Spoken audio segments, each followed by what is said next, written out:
মই বনাব ওলাইছোঁ এয়া মাছ হ'ল টিঙৰা মাছ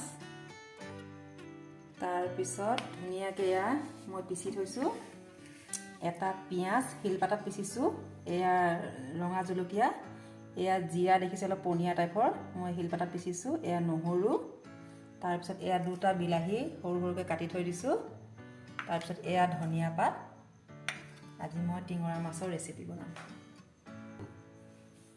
প্ৰথমতে এয়া মই ঢালিব ওলাইছোঁ নহৰু মই আদা ব্যৱহাৰ কৰা নাই এয়া মিহিকৈ পিচি থৈছিলোঁ পিঁয়াজ অলপ এয়া ঢালি দিছোঁ আৰু এয়া ৰেড চিলি পাউডাৰটো নহয় যোনটো দীঘল এজাত শুকান জলকীয়া পায় নহয় সেই জাত পিচি কৰি ধুনীয়াকৈ মই দিছোঁ শিলপাতাত পিচিছোঁ সেইকাৰণে অলপ পনীয়া হৈছে ইয়াত মই গোটেই মছলাখিনি দি দিলোঁ দিয়াৰ পিছত মই এতিয়া এয়া নিমখ দিব ওলাইছোঁ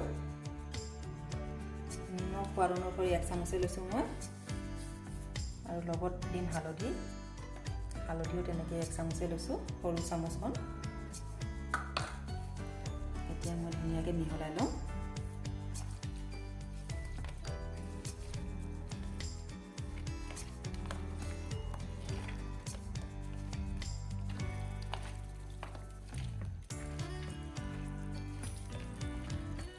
আপোনালোকে এনেকৈ ধুনীয়াকৈ মিহলাই ল'ব মই যেনেকৈ মিহলাই লৈছোঁ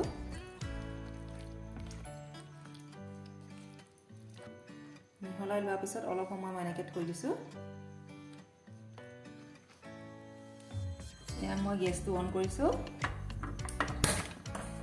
এতিয়া মই কেৰাহীটো পাতি দিছোঁ কেৰাহীটো অলপ সময় গৰম হ'বলৈ দিম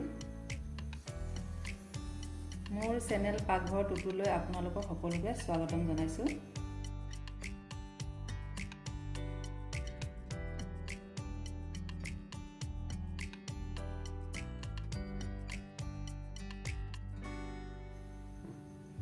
মোৰ কেৰাহী গৰম হৈ গৈছে এতিয়া মই ঢালিব ওলাইছোঁ মিঠাতেল অকণমান বেছিকৈ ঢালিব লাগিব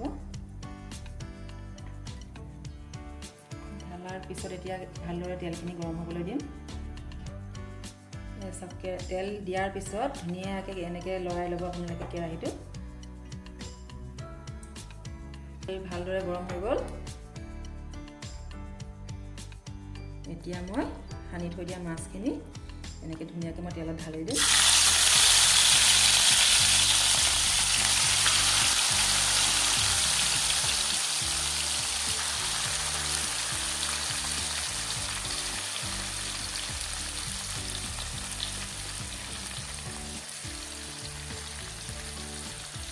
এয়া গোটেই মছলা ধুনীয়াকৈ সানি লৈছিলোঁ এইখিনি মই ধুনীয়াকৈ ঢালি দিছোঁ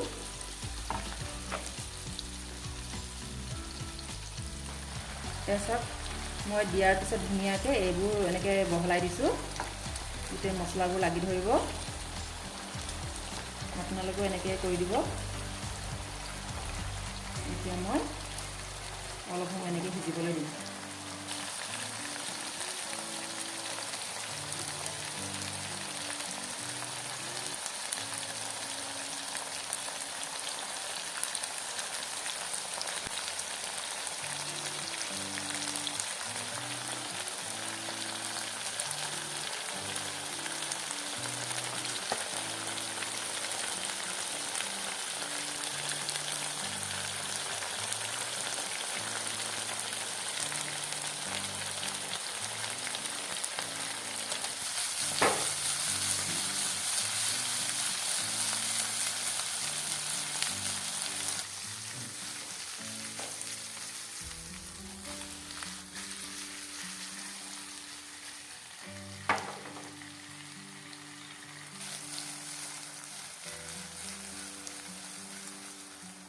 এনেকৈ আপোনালোকে মাছটো ভাজি থাকিব আৰু এনেকৈ অলপ অলপকৈ লৰাইও থাকিব তলত লাগিও নধৰিব আৰু ধুনীয়াকৈ চাইডে চাইডে মাছখিনি সিজি থাকিব আপোনালোকে মোৰ ভিডিঅ'টো চাই লাইক কৰিব আৰু যদি কিবা দিবলৈ থাকিলে আপোনালোকে কমেণ্ট কৰি জনাব অলপ সময় মই আকৌ এনেকৈ কৰি ভাজি থাকিম তাৰ পিছতহে মই বিলাহী ঢালিম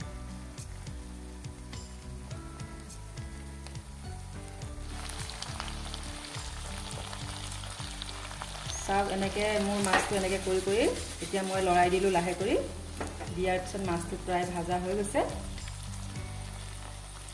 এতিয়া মই কাটি থৈছিলোঁ দুটা বিলাহী, মই ঢালি দিছোঁ।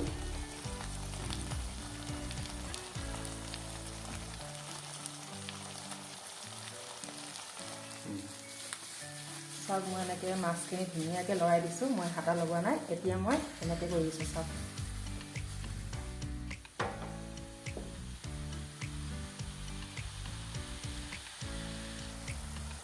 এয়া চাওক ধুনীয়াকৈ সিজি গ'ল যে, সিজি যোৱাৰ পিছত ধুনীয়াকৈ ছাইডৰ পিনৰ পৰা ইয়াত তেল ওলাব দিছে। চাওক তেল ওলাইছে। আপোনালোকে মোৰ ৰেচিপিটো চাই মোৰ চেনেলটোক ছাবস্ক্ৰাইব কৰিবলৈ নাপাহৰিব। মই বনোৱাৰ দৰে ৰেচিপিটো বনাবলৈ আপোনালোকে চেষ্টা কৰিব। এতিয়া মই ধনিয়া পাতটো ঢালি দিম। মই ধনিয়া পাত কাটি থৈছিলোঁ, চাওক মই ঢালি দিছোঁ।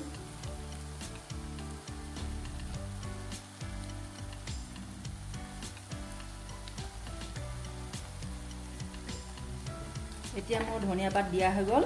এই ধনিয়া পাতবোৰ সিজিবৰ কাৰণে মই 1 মিনিট সময়ৰ কাৰণে ঢাকনখন লগাই দিছোঁ। এয়া মই ঢাকনখন দাঙি দিছোঁ। দিয়াৰ পিছত প্ৰায় মোৰ ধনিয়া পাত সিজিয়ে গৈছে আৰু অলপ সময় থ'ম, তাৰপিছত মই কাঢ়ি দিম।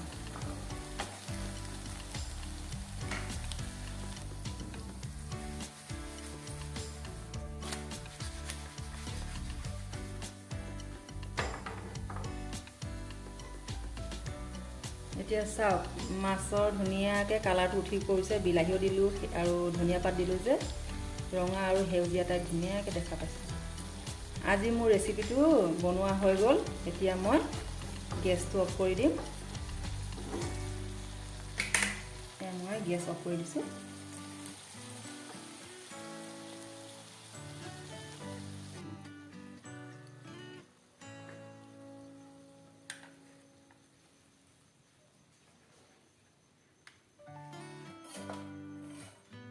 এতিয়া মই কেৰাহীৰ পৰা ধুনীয়াকৈ মাছটো কাঢ়ি ওলাইছোঁ।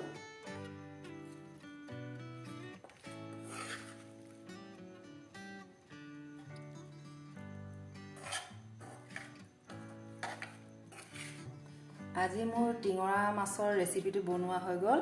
আপোনালোকে মোৰ চেনেলটো চোৱাৰ বাবে আপোনালোকক সকলোকে বহুত বহুত ধন্যবাদ জনালোঁ।